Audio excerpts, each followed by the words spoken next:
Greater Bengaluru integrated township ರಾಜ್ಯ ಸರ್ಕಾರದ ಮಹತ್ವಾಕಾಂಕ್ಷೆಯ ಯೋಜನೆ. ಆದರೆ ಈ ಯೋಜನೆಗೆ ಬಿಡದಿ ಭಾಗದ ರೈತರ ವಿರೋಧ ವ್ಯಕ್ತವಾಗಿದೆ.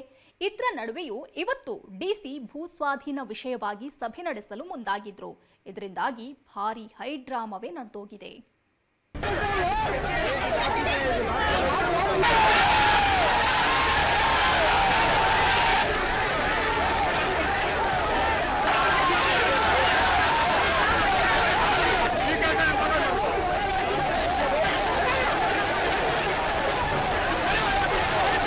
ಆಕ್ರೋಶ ಭುಗಿಲೆದ್ದಿದೆ.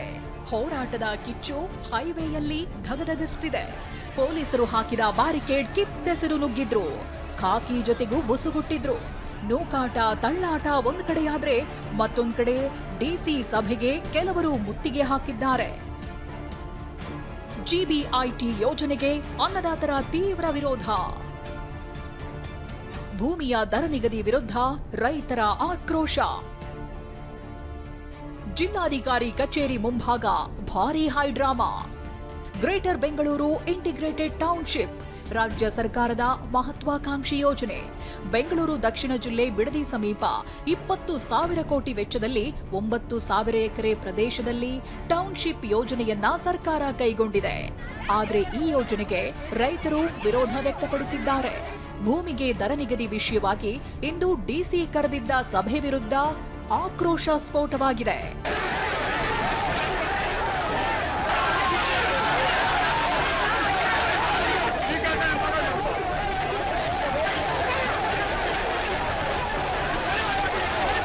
ಜಿಬಿಐಟಿ ಯೋಜನೆಗೆ ಬಿಡದಿ ಭಾಗದ ರೈತರು ವಿರೋಧ ವ್ಯಕ್ತಪಡಿಸಿ ಹಲವು ದಿನಗಳಿಂದ ಪ್ರತಿಭಟಿಸುತ್ತಿದ್ದಾರೆ.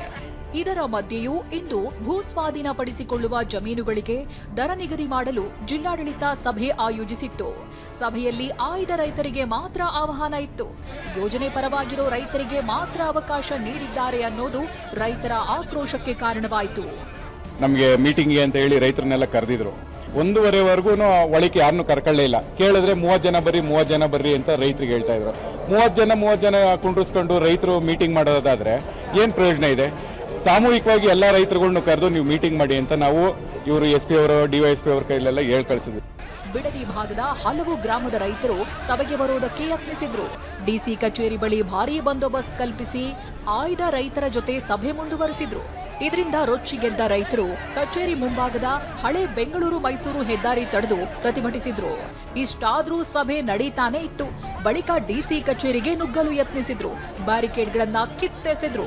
ಪ್ರತಿಭಟನಾಕಾರರನ್ನ ಕರೆದೊಯ್ಯಲು ತಂದಿದ್ದ ಕೆಎಸ್ಆರ್ಟಿಸಿ ಬಸ್ಗಳ ಟೈರ್ನ ಗಾಳಿ ತೆಗೆದು ಪೊಲೀಸರ ಜೊತೆ ವಾಗ್ಯುದ್ಧ ನಡೆಸಿದ್ರು.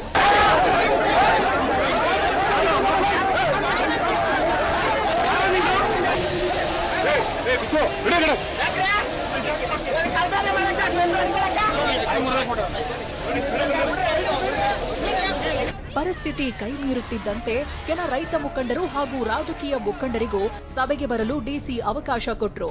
ಆದರೆ ಸಭೆಯಲ್ಲಿ ಗದ್ದಲ ಉಂಟಾಯಿತು. ಕೆಲ ರೈತರು ಡಿಸಿಯನ್ನೇ ತರಾಟೆ ತೆಗೆದುಕೊಂಡ್ರು. ಕೊನೆಗೆ ರೈತರ ಒತ್ತಡಕ್ಕೆ ಮಣಿದು ವಿರೋಧ ಇರುವ ರೈತರಿಗೂ ಮನವಿ ಸಲ್ಲಿಸಲು ಅವಕಾಶ ಕಲ್ಪಿಸಲಾಯಿತು. ಕೊನೆಗೆ ನಮ್ಮ 5 ಜನ ಹೊರಗಡೆ ಸಭೆ ಕರೆದು ಮಾತಾಡಿದ್ದಾರೆ. ಅವ್ರು ಯಾವುದೇ ಕಾರಣಕ್ಕೂ ನಾವು ಭೂಸ್ವಾಧೀನ ಬಿಡಲ್ಲ, ಕೋರ್ಟ್ ದುಡ್ಡು ಡೆಪಾಸಿಟ್ ಮಾಡ್ತೀವಿ, ನೀವು ಕೋರ್ಟೇ ಚಾಲೆಂಜ್ ಮಾಡ್ಕೊಳ್ಳಿ ಅಂತ ಹೇಳ್ತಾ ಇದ್ದಾರೆ. ನಾವು ಕೋರ್ಟ್ಗೆ ಹೋಗೋಕ್ಕೆ ನ್ಯಾಯಾಲಯಕ್ಕೆ ಹೋಗೋಕ್ಕೋಸ್ಕರ ನಾವು ರಿಕ್ವೆಷನ್ ಕೊಡ್ತೀವಿ, ಅದಕ್ಕೆ ನೋಸಿ ಕಾಪಿ ಕೊಡಿ, ಮುಂದಿನ ಓಟ ನಾವು ಮಾಡ್ತೀವಿ ಅಂತ ಹೇಳಿ.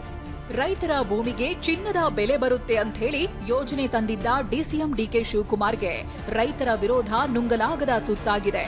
ದಿನದಿಂದ ದಿನಕ್ಕೆ ಪ್ರತಿಭಟನೆ ಕೂಡ ತೀವ್ರ ಸ್ವರೂಪ ಪಡೆಯುತ್ತಿದೆ. ಸರ್ಕಾರ ಯಾವ ನಿಲುವು ತಾಳುತ್ತೆ ಅನ್ನೋದೇ ಕುತೂಹಲ ಹುಟ್ಟಿಸಿದೆ. ಪ್ರಶಾಂತ್ ಹುಲಿಕೆರೆ, TV9 ರಾಮನಗರ.